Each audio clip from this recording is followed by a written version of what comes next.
Hello and welcome to my channel. This is my first video and it's actually the first time I'm making a cake like this. It's inspired by La La Land and I guess let's see how it goes.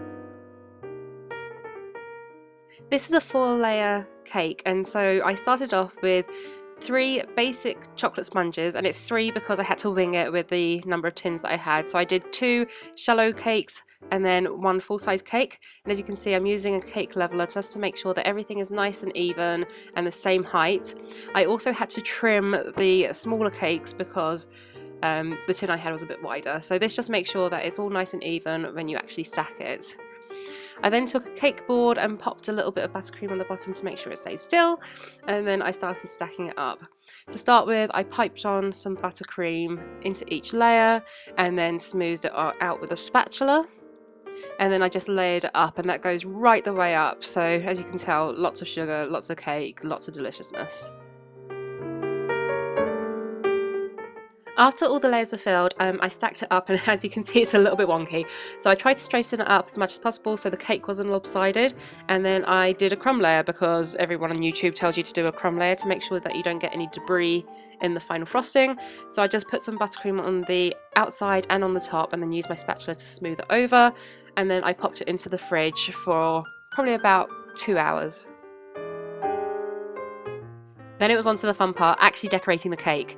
I took some basic buttercream and coloured it 4 different colours, from a lightish blue to black, and then I piped on 2 bands of each colour right the way up the cake to create a nice gradient nighttime sky effect. I then used the remaining black icing to pipe on the top as well, and as you can see it was really mesmerising, and this was actually the most fun part of making this cake. I then took my spatula and smoothed it around the sides like I did with the crumb layer, and then I used a cake scraper, which was the worst part of making this cake and really stressful and almost ruined it.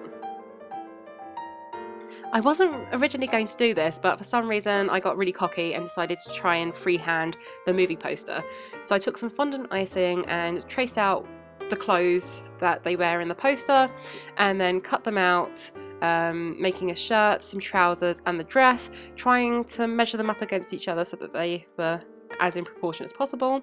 I added some details like her belt and some creases in her dress and his tie and the pattern on her dress, which did not turn out very well, but it was all fine, it all worked out fine. So I smoothed out the edges and then tried to attach it to the cake. To do this I just used some water on the back to make the fondant icing a little bit sticky, and then very carefully whack them on. His trousers were actually too long, so I ended up having to trim those off, but I put them in position and then it was ready for the last finishing touches.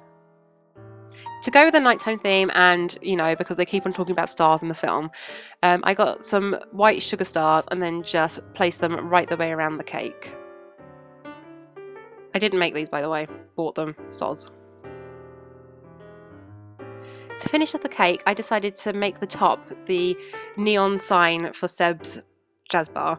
To do this I used more fondant icing, and unfortunately my camera cut out whilst I was making this, so you won't see me actually placing it on, but here's the finished product! I'm actually really pleased with how it turned out, and I hope you like it too. Thank you for watching, and please join me next time. For now, goodbye!